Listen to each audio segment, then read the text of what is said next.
I go, let's unpack this. Imagine a world that feels as if it's physically getting smaller, where the once vast distances that separated nations and cultures are, well, rapidly disappearing. Old geopolitical maps, the ones we grew up with, they're being redrawn right before our eyes. Yeah, it's quite a shift. That's the fascinating and frankly, maybe a bit unsettling vision we're diving into today.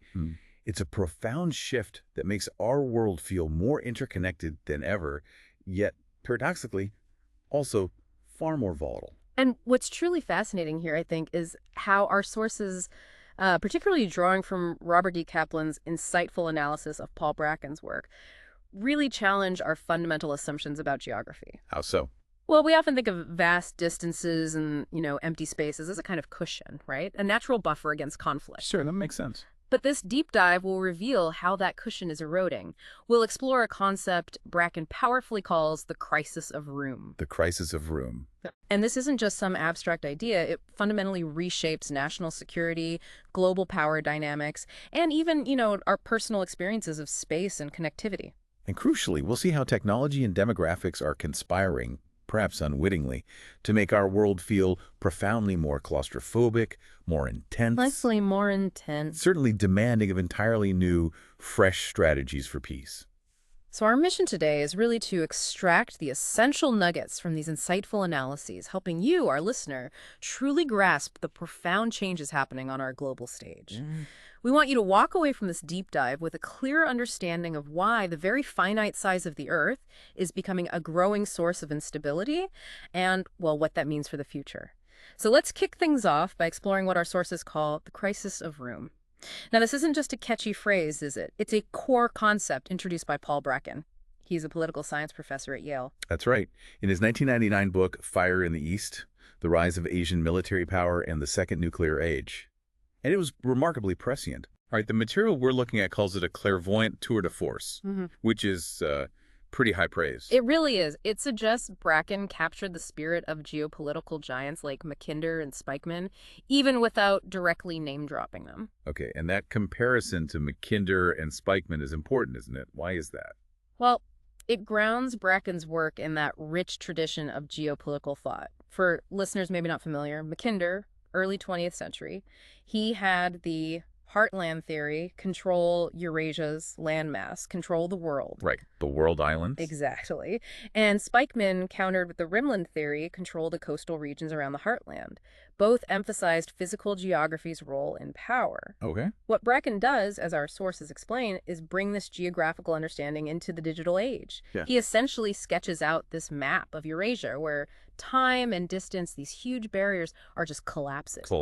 Yeah, and all those empty spaces we used to think of as safe zones or buffers, they're, in his words, rapidly filling up. So the core shift is that military advancements are literally shrinking the world, strategically speaking. It sounds like something that's been happening for a while, just accelerated. Precisely.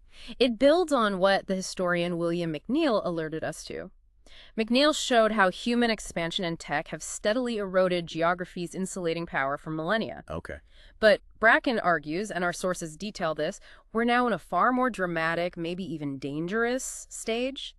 This crisis of room idea points to a fundamental shift in how geography even functions. Right. You mentioned John von Neumann before we started. Yes, von Neumann, the brilliant mathematician involved in early computers and nuclear theory. He argued that sparse geography historically acted as a safety mechanism against rapid military and tech advances. A buffer, like you said. Exactly. A buffer, a natural defense. It gave time. But von Neumann worried even then that geography was starting to lose the battle against these accelerating forces. Wow, geography losing a battle against technology. That's quite a concept, and Bracken picks up on that. He does.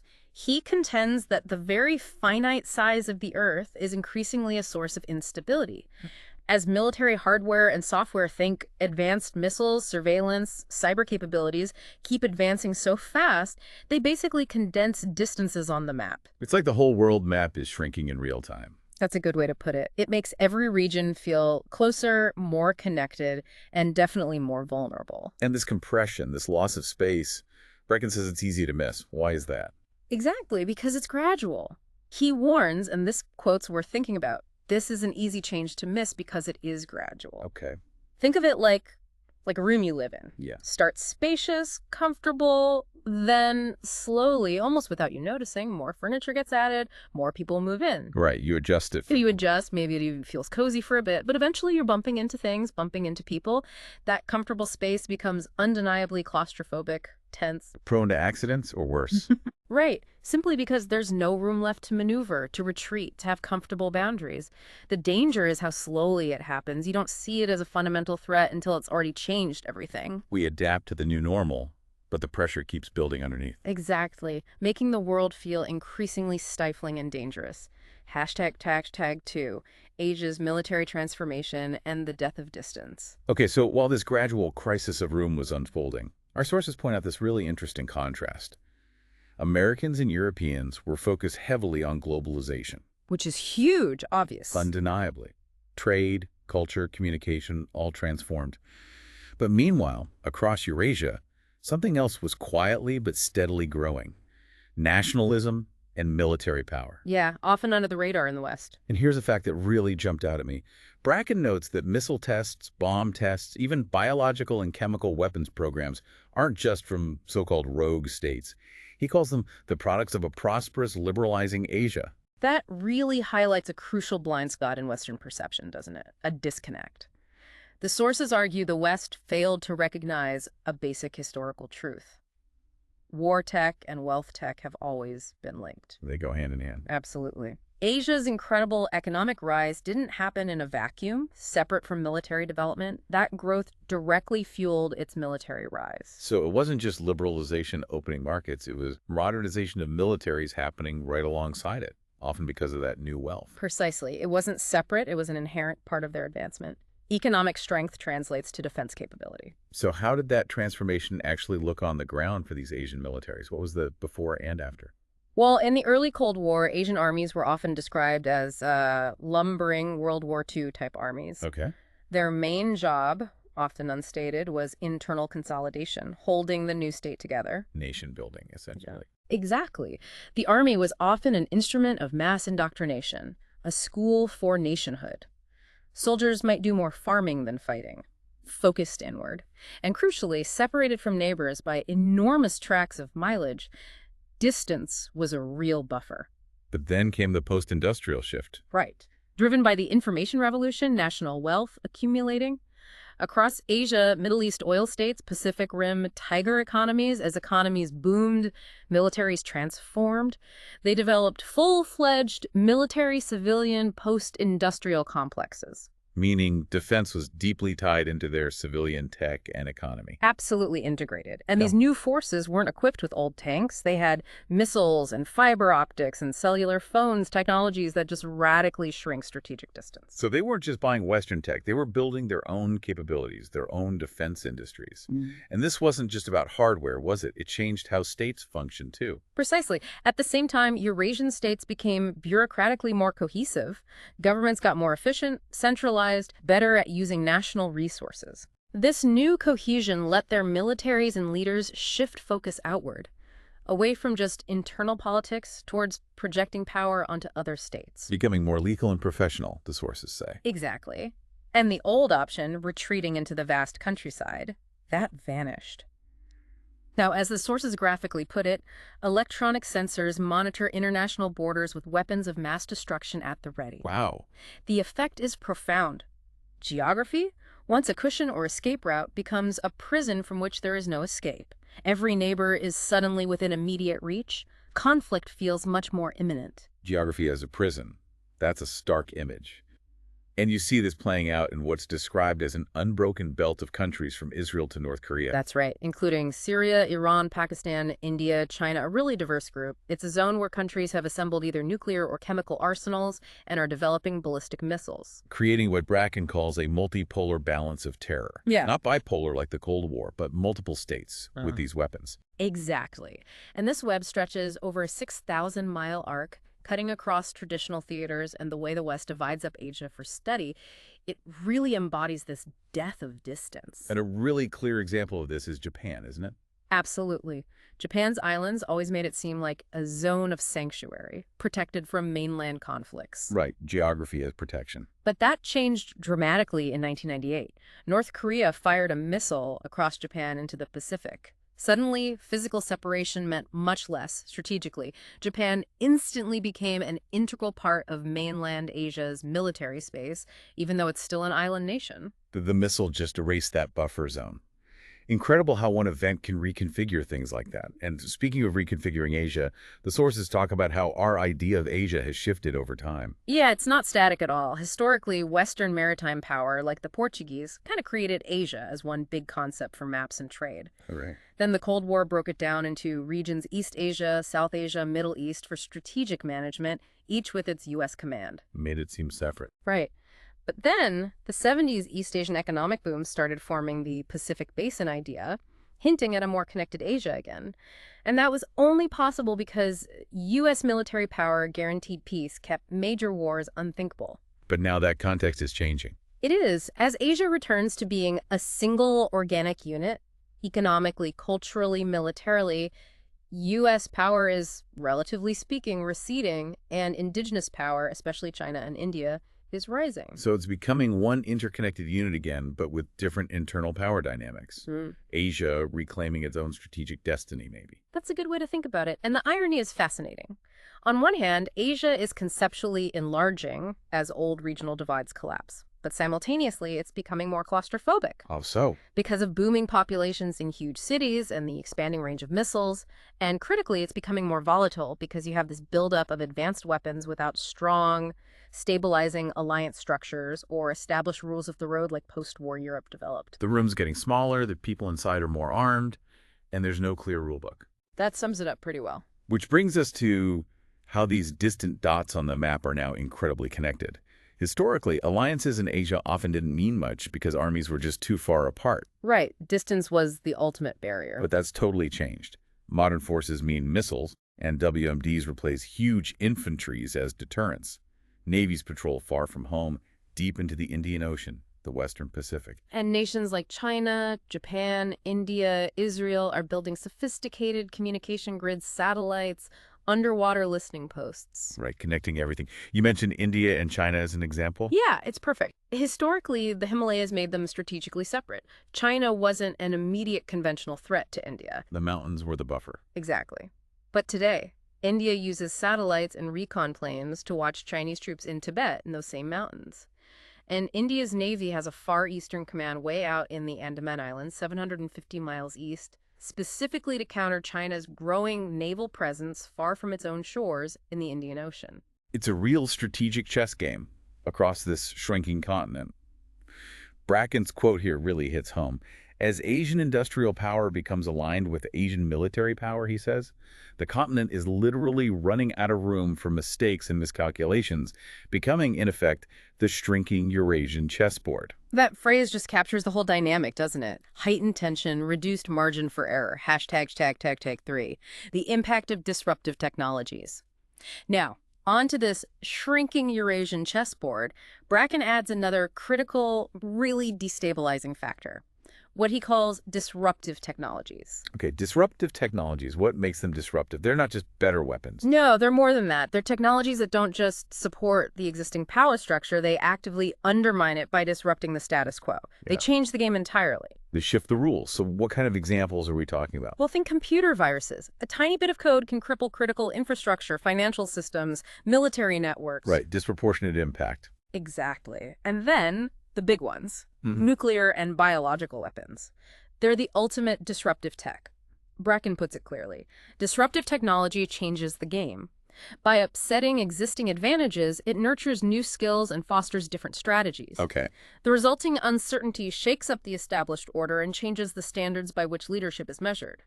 This is huge because it means the very definition of power is shifting.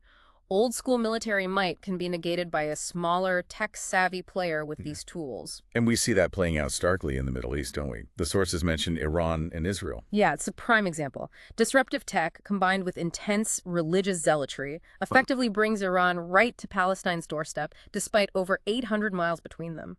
A missile launch from Iran can hit Israel Distance just dies strategically. And it's not just Iran. Right. China, North Korea, India, Pakistan. They're all developing these technologies themselves now, not just buying them. Right. They're becoming self-sufficient, innovative militarily. And this has huge implications for powers like the U.S. that rely on projecting power globally. How so? Well, those large forward bases, like the U.S. had in Saudi Arabia or Kuwait, they're now increasingly vulnerable to attack by nuclear or chem-bioweapons. Concentrating forces, a cornerstone of U.S. power projection, suddenly becomes a massive liability. Vulnerability. Exactly. This threatens America's ability to operate freely around the Eurasian rimland, and it paves the way toward a more unstable, multipolar power arrangement. The old rules, the old deterrence calculus, they're being rewritten. Because it compromises that freedom to concentrate forces, which historically underpinned U.S. military dominance. And Bracken connects this to arms control, right? Preserving that asymmetry depends on it. Yes, but he says arms control is getting increasingly problematic. Why? Because these formerly third world nations, developing countries, are rapidly gaining these disruptive capabilities. They're less likely to agree to limits that lock in an imbalance. They want their own deterrent. Understandably. And this leads Bracken to warn about the second nuclear age. Contrasting it with the first, the Cold War. How's it different? During the Cold War, the U.S. and Soviets used nukes mainly for political signaling, deterrence, implicit threats. They approached it with a certain detachment and rationality, understanding the catastrophe, building controls. Okay, a grim kind of stability. Right, but Bracken warns that in the second nuclear age, more countries, some driven by intense rage that is the upshot of poverty or deep grievances, will want these weapons. And critically, many might lack the bureaucratic control mechanisms to responsibly control them. That sounds incredibly dangerous. He paints this picture. Eurasia becomes a small room crowded with poor countries, some of which are nuclear powers. A small, crowded room with some people holding nukes. Terrifying. And he uses that analogy of the six-shooter in the American Old West. Yeah, it's provocative, isn't it? He says the spread of missiles in WMD in Asia is like the six-shooter spreading. Why? Because the six-shooter was cheap and deadly. An equalizer. Exactly. It leveled the playing field. Physical strength mattered less. Similarly, poor man's nukes and other disruptive technologies changed the global balance of power. They empower those who lacked conventional power, giving them a disproportionate ability to inflict damage or deter stronger states. Everyone becomes potentially lethal. And this empowerment of new nuclear players makes the world less Eurocentric, accelerates globalization, shifts the center of gravity. Eurasia's geography becomes as intimate as the geography of Europe. Right, that historically crowded, conflict-prone space where peace only came through complex balance of power politics. This is where Metternichian balance of power statecraft becomes crucial. Because the stakes are so high, but maybe without the Metternich stability of the Cold War. Exactly. The new powers might have smaller nukes, but there are more players.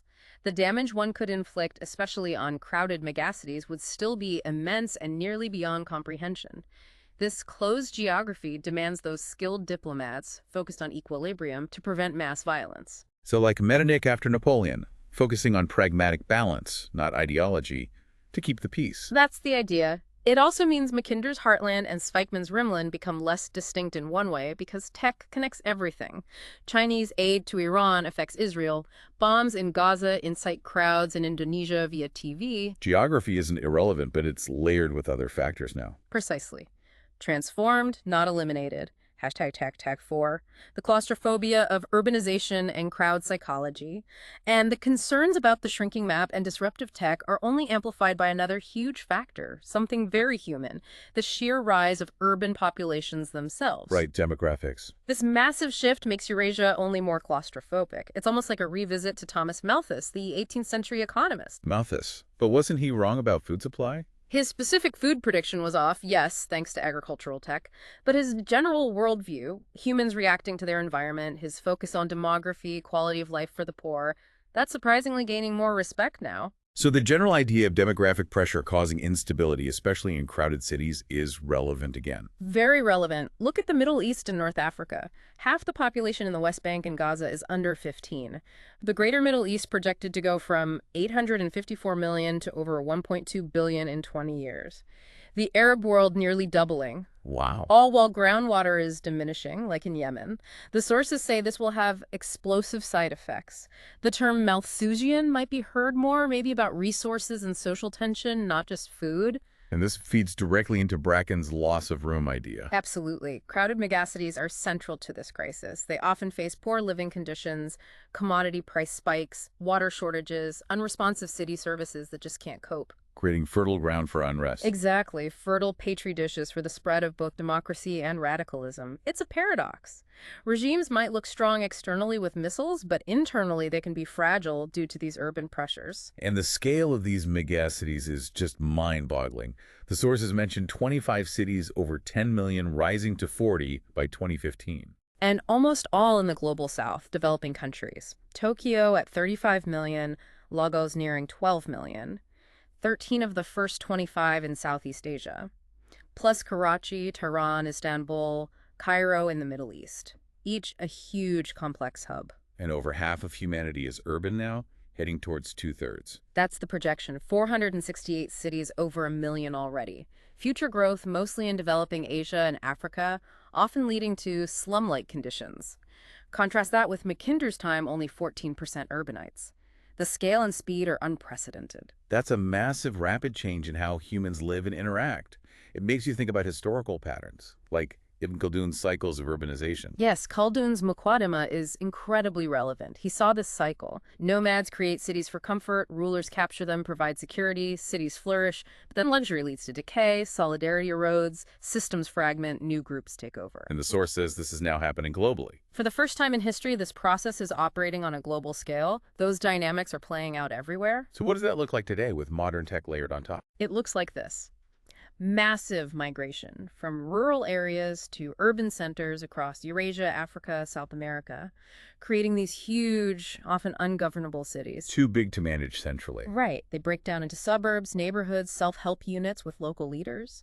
And these leaders are often motivated by ideals and ideologies originating from afar, by way of electronic communications technology, bypassing state media. And this dynamic explains big geopolitical trends, like radical Islam and the Arab Spring. Both, surprisingly. Radical Islam is partly the story of 50 years of urbanization in North Africa and the Middle East. Uprooted people in slums were fertile ground for radical ideas, but urbanization also accounts for the progressive pro-democracy protesters of the 2011 Arab Spring. Shared urban experience created collective identity and grievances. So the old image of the Arab nomad is outdated. Largely, yes. The sources say, forget the image of the Arab as the nomad. In most instances, he is a city dweller, of a crowded and shabby city at that, and is at home in vast crowds. And fascinatingly, the impersonal quality of urban life, living among strangers, leads to intensified religious feeling.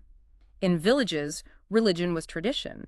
In city slums, it had to be reinvented in starker, more ideological form to hold families together, keep youth from crime. So states weaken or yield to these new urban-fueled nationalisms and religiosities. Yes. New communities form that transcend old geography, even as they create new spaces within cities. Profound change often happens obscurely in these shifts. So it's physical space, but also psychological space, leading to collective behavior. This brings us to the crowd as a geopolitical force. Exactly. The sources paint this picture of Eurasia and North Africa, dense cities, overlapping missile ranges, sensational media becoming a hotbed of constantly enraged crowds. Fed by rumors and half-truths transported at the speed of light by satellite channels. Right, enabling rapid mobilization, spreading strong emotions instantly. But conversely, the crowd is also empowered by social media like Twitter and Facebook, sometimes fed by the very truth rulers denied them. A double-edged sword, then. Definitely. And the crowd here is defined as a large group of people who abandon their individuality in favor of an intoxicating collective symbol,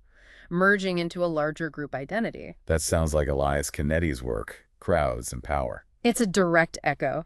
Canetti was terrified by mob violence in interwar Europe. His big insight: we all yearn to be inside some sort of crowd. There is shelter from danger and from loneliness. A fundamental human need. Right. Nationalism, extremism, even the desire for democracy can be seen as crowd formations escaping modern urban loneliness. That loneliness, now maybe alleviated by Twitter and Facebook, breaks down old authorities and erects new kinds: charismatic leaders, potent ideologies. It puts a chilling spin on Orwell's 1984, trading freedom for group protection. Always yell with the crowd. It's the only way to be safe. Or Thomas Pynchon on the internet offering the protection of a virtual crowd, enabling social control beyond old tyrants' dreams. And the media acts as an amplifier. A huge amplifier. It amplifies presentness, intensifying the rage and ecstasy and virtue of the now. Politics becomes more intense because the past and future will have been obliterated. All immediate visceral reaction, less reflection. And we've seen this crowd psychology boosted by tech everywhere, haven't we? Obama's election rallies, Wall Street panic, anti-Muslim violence in India, anti-war protests, Iran demonstrations, Thai rallies, Arab Spring. All examples. The crowd, enabled by tech, expressing itself in countless ways. And the biggest geopolitical impact will be in Eurasia's megacities. That's the contention. Ideas matter. And the very compression of geography creates optimal circumstances for new and dangerous ideologies, as well as for healthy democratizing ideas. Proximity acts as a catalyst. Plus mass education, creating people liberated from fatalism, but maybe lacking critical tools. That's another factor contributing to instability. These individuals are prone to potent ideologies, and the lack of space, physical and psychological, accelerates it.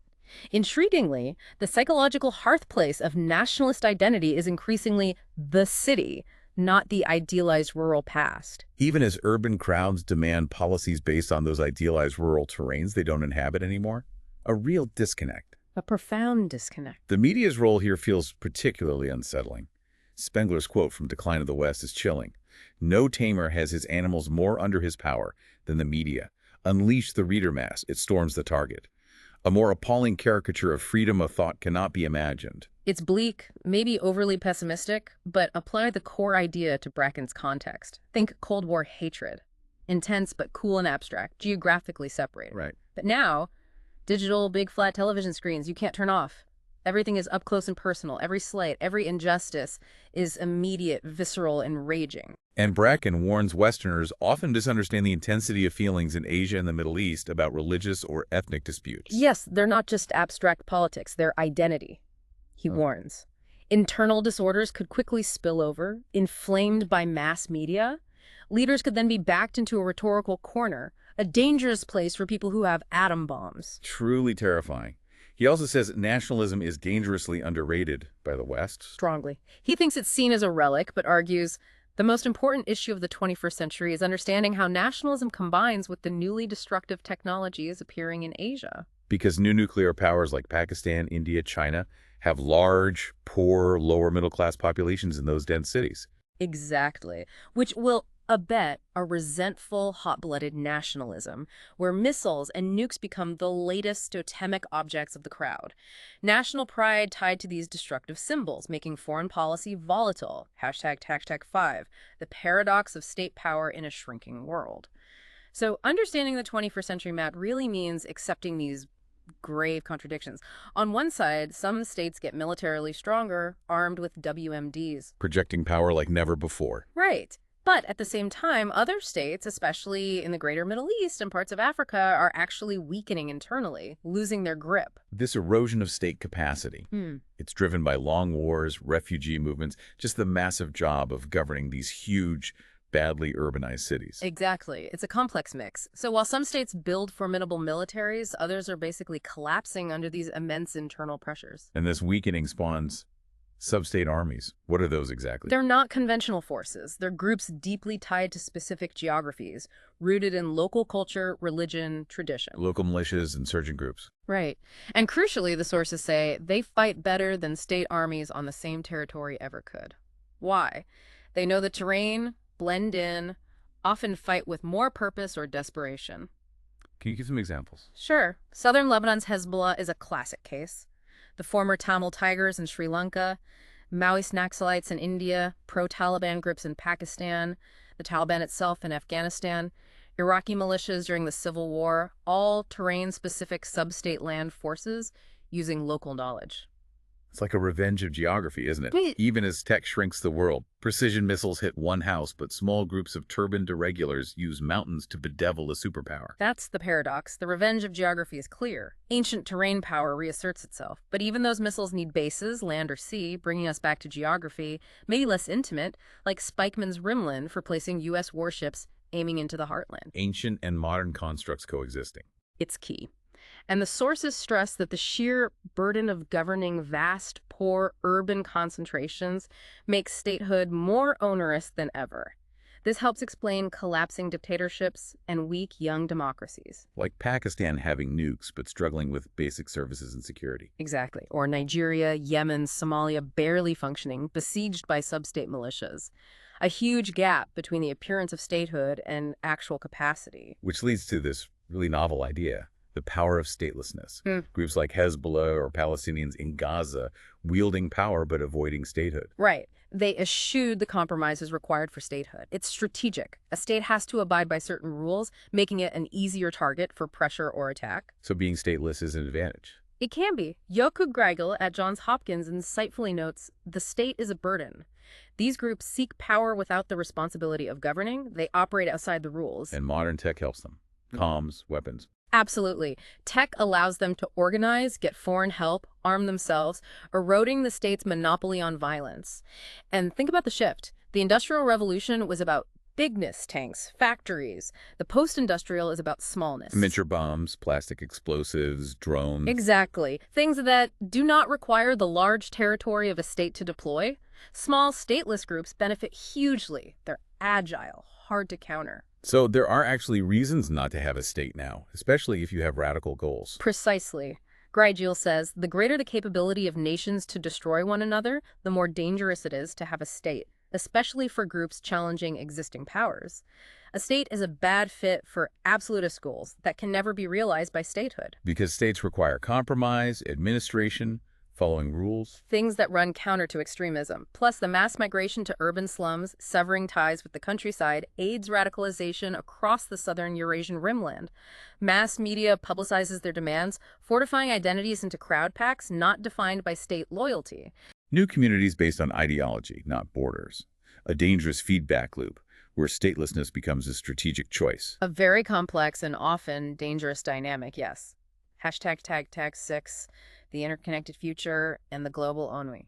Okay, so if we step back and look at the whole picture, we have this map of Eurasia that's basically one huge interconnected area now, not the separate Cold War regions we knew. Right, the old divides are blurring. And this map is overloaded with nodes of contacting communications, sprawling cities, overlapping missile ranges, ideologies bouncing around via media, plus new physical links, roads, ports, pipelines, knitting the supercontinent together. And the paradox here is that this intense interconnectedness actually increases the need for diplomacy, doesn't it? How so? With civilizations densely jammed one against the other, media acting as a vehicle for constant verbal outrages and popular pressure, the need for quiet behind-the-scenes diplomacy will never be greater. Because one crisis just flows into the next.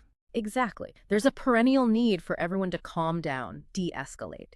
Because the map is so cohesive and shrunken, concepts like heartland and rimland might seem less relevant as distinct zones. But fraught with consequence, because interactions are constant and intense. Precisely. There's no escape from distant events. Think of it like a complex watch or computer chip. Small size doesn't mean less complexity, it often intensifies it. You still have to disaggregate it to see how parts affect each other. So the airplane, the internet, urban concentration erode the physical relief map's importance. Right. The orality of the internet turns territorial battles into battles of ideas. But even as states become fragile because democracy and cyberspace empower subnational and supranational forces, smaller regions will emerge in bolder lines. Like after the Roman Empire fell, local identities reasserted themselves. A similar dynamic, potentially. So we're not just in Mackinder's closed political system. Bracken says it's closed much further. And the sources mention the law of entropy. How does that apply? Well, entropy suggests things tend towards disorder, then equilibrium or sameness.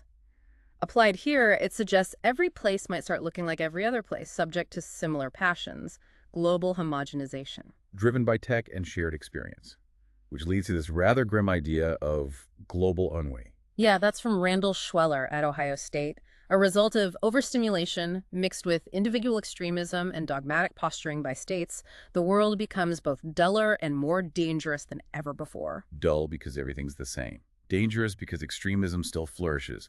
A wearying combination. Potentially. But the sources remind us, before that final dullness, there will upheavals and power shifts and natural geopolitical evolutions described by the relief map. the journey won't be dull. And that's the basis for deeper regional explorations. That's Kaplan's broader aim, to look at Europe, Russia, heartland, China, heartland rimland, India, rimland, Iran, convergence point, the Middle East, Hodgson's oikoumene, North America, Mackinder's satellite. Using these insights we've discussed. Exactly. Not to predict definitively, but to describe geography as it affects history, so as to get some idea of what the future might hold. Understanding the powerful forces shaping our world. Hashtag outro. Okay, here's where it gets really interesting as we wrap things up. We've seen today how this crisis of room isn't just about, crowded cities. It's about a fundamental reshaping of global power itself. Driven by tech, demographics. And that very human need for belonging in this intense, anonymous world. From the death of distance, shrinking the map, to the unexpected rise of statelessness as a real force. It's just clear the old maps, the old rules don't fully capture it anymore. And connecting that to the bigger picture, it means even as tech seems to shrink the world, geography still gets its revenge, just in new ways. Right. It's less about static lines, more about dynamic interactions, how ideas, people, weapons flow and collide across this connected, often volatile landscape. Buffer zones are gone. And the stakes are definitely higher. Which leaves us with a huge question, for all of us really. In a world where collective symbols, nationalist or religious, become so incredibly potent, and where the lines between state power and stateless power just blur, what does true security even look like anymore? That's the core challenge, isn't it? And maybe more personally, how do you, listening now, navigate a map that's constantly shrinking, intensifying, demanding new ways of thinking about your own place in this complex world? Maybe take a moment, think about how these themes we've talked about might be playing out in what you see, whether it's local news or international headlines. Because these forces are absolutely shaping our present and, well, certainly our future.